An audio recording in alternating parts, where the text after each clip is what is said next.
3 লক্ষ করে বানায় ফেলাইলো 3 মিনিট। যুদ্ধ কি শুধু গালিম সাহেব একাই করছিলেন?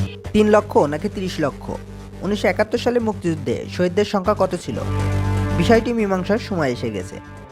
আজ আমরা দেখব প্রমাণসহ বাংলাদেশের স্বাধীনতা অর্জিত হলেও প্রকৃতপক্ষে বাংলাদেশে কতজন লোক 1971 সালে মুক্তিযুদ্ধে শহীদ হয়েছে এই বিষয়ে এখনও মীমাংসিত সংখ্যা আসেনি। বাই দ্য ওয়ে, সাম্প্রতিক সময়ে মেজর ডালিমের একটি বক্তব্যকে কেন্দ্র করে বাংলাদেশে আবারও এই মুক্তিযুদ্ধের সংখ্যা নিয়ে তোড়পাড় সৃষ্টি হয়েছে। তৎকালীন সময়ে বিভিন্ন দেশের পত্রিকাগুলোকে আমরা নজর দেখব সেই পত্রিকাগুলোতে কী লেখা ছিল 1971 সালের মুক্তিযোদ্ধাদের সংখ্যা নিয়ে। আশা করি ভিডিওটি দেখার পর আপনার মনের ভিতরে থাকা সকল প্রশ্নের উত্তর পেয়ে যাবেন। Let's get to the main discussion. প্রথমে আমরা দেখে নেব 22শে ডিসেম্বর 1971 সালে দৈনিক পূর্বদেশ পত্রিকায় কে লেখা ছিল। এই পত্রিকায় লেখা ছিল, হানাদার দুশমন বাহিনী বাংলাদেশের প্রায় 30 লাখ নিরীহ লোক ও 2 শতাধিক বুদ্ধিজীবীকে নির্মমভাবে হত্যা করেছে। তখনও বঙ্গবন্ধু পাকিস্তানের কারাগারে। বাংলাদেশের মুক্তিযুদ্ধে আরেকটি পত্রিকা গুরুত্বপূর্ণ ভূমিকা রেখেছিল। সেই পত্রিকা ছিল রাশিয়ার প্রাভদা পত্রিকা। প্রাভদা পত্রিকায় নজর দিলে দেখা যায় 30 লাখ শহীদের কথা উল্লেখ করেছেন। এই প্রতিবেদনটি প্রকাশিত হয় 3 জানুয়ারি 1972 সালে। ওই বছরের 5 জানুয়ারি পূর্ব পাকিস্তান বা বর্তমান বাংলাদেশে একটি বিখ্যাত ইংরেজি দৈনিক পত্রিকা মর্নিং নিউজ 30 লাখের কথা উল্লেখ করেছেন বাংলাদেশের শহীদদের সংখ্যা। একই দিন ঢাকার পত্রিকার দৈনিক অবজার্ভের একটি শিরোনাম ছিল, পাক army killed over 30 lakh people. এর আগের দিন আজাদ পত্রিকায়ও প্রাবধার কথা উল্লেখ করে তাদের সংবাদপত্রের শিরোনাম। যুক্তরাজ্যের একটি বিখ্যাত পত্রিকা দ্য টাইমস 1971 সালে দ্য টাইমস পত্রিকায় বাংলাদেশের মুক্তিযোদ্ধাদের সংখ্যা উল্লেখ করেছে। এই পত্রিকায় লেখা ছিল 3 লাখের বেশি শহীদ হয়েছে বাংলাদেশে। তখন কেবল যুদ্ধ শুরু, অর্থাৎ তাদের প্রতিবেদনটি যুদ্ধের শুরুতে প্রকাশ করে। এপ্রিলের মাঝামাঝি সময়ে মার্কিন যুক্তরাষ্ট্রের নিউ ইয়র্ক ভিত্তিক একটি বিখ্যাত ম্যাগাজিন ছিল নিউজ উইক। এই পত্রিকায় বাংলাদেশের শহীদদের নিয়ে লেখেন 7 লাখ শহীদ হয়েছে বাংলাদেশে। মার্কিন যুক্তরাষ্ট্রের মেরিল্যান্ড রাজ্য ভিত্তিক একটি বৃহত্তম দৈনিক সংবাদপত্র ছিল দ্য ব্যালটিমোর সান। দ্য ব্যালটিমোর সানে 14 মে 1971 সালে লেখেন 5 লাখ শহীদ হয়েছে বাংলাদেশে। এটা ছিল যুদ্ধ চলাকালীন সময়। দ্য মোমেন্টো পত্রিকাটি প্রকাশ হয় ভেনেজুয়েলার রাজধানী কারাকাস থেকে।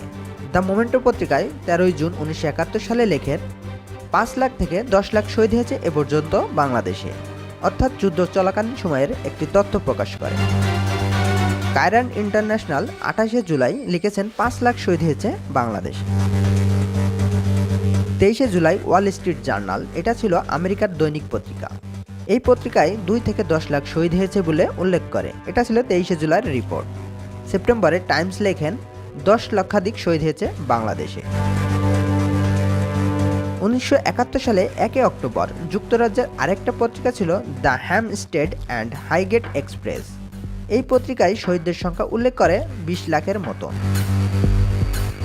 এরপর যুক্তরাষ্ট্রের একটি প্রখ্যাত এনসাইক্লোপিডিয়া কম্পাউন্ড এনসাইক্লোপিডিয়া তাদের গণহত্যা পরিচ্ছেদে মুক্তিযুদ্ধের শহীদদের সংখ্যা লিখেছেন 30 লাখ। এনসাইক্লোপিডিয়া আমেরিকা তাদের 2003 সালের সংস্করণে বাংলাদেশের নামক একটি অধ্যায়ে 71 নিহত মানুষের সংখ্যা উল্লেখ করেছেন 30 লাখ। তাছাড়া বাংলাদেশের গণহত্যা নিয়ে লেখা লিউ কুপারের একটি বিখ্যাত বই ছিল জেনোসাইড। এই বইতে তিনি উল্লেখ করেছেন বাংলাদেশের মুক্তিযুদ্ধে 30 লাখ লোক শহীদ হয়েছে। এখন দেখব বাংলাদেশের বিখ্যাত ব্যক্তিরা 1971 সালে শহীদদের নিয়ে কি বলেছেন। মাওলানা ভাসানী যুদ্ধের মাঝামাঝি সময়ে 10 লাখ মানুষ হত্যার কথা বলেছেন। মুক্তিযুদ্ধের সময় কবি আসাদ চৌধুরীর লেখা বেশ কয়েকটি কবিতায় লাখ লাখ মানুষের মৃত্যুর কথা উঠে এসেছে। রিপোর্ট 1971 কবিতায় তিনি লিখেছেন 10 লাখ গলিত লাশ। এখন দেখব পাকিস্তানের জেনারেল বাংলাদেশের মুক্তিযুদ্ধের সংখ্যা নিয়ে কি বলেছেন। জেনারেল আমির আব্দুল খান নেওয়াজি ছিলেন পাকিস্তানের সেনাবাহিনীর একজন জেনারেল, যিনি 1971 সালের মুক্তিযুদ্ধের সময় পূর্ব পাকিস্তানে অর্থাৎ বাংলাদেশে পাকিস্তানের সেনাবাহিনীর পূর্ব অঞ্চলীয় কমান্ডারের প্রধান ছিলেন। তিনি বলেন, পাক বাহিনী 12 হইতে 15 লক্ষ বাঙালি হত্যা করিয়াছে। সুতরাং এত কিছুর পরেও মুক্তিযুদ্ধের সংখ্যা নিয়ে বিতর্ক উস্কে দেওয়া এবং এই ইস্যুতে রাজনৈতিক মতৈক্য প্রতিষ্ঠা না হওয়া দুঃখজনক। আশা করি ভিডিওটি দেখে নিরপেক্ষ মতে উপনীত হতে পেরেছেন।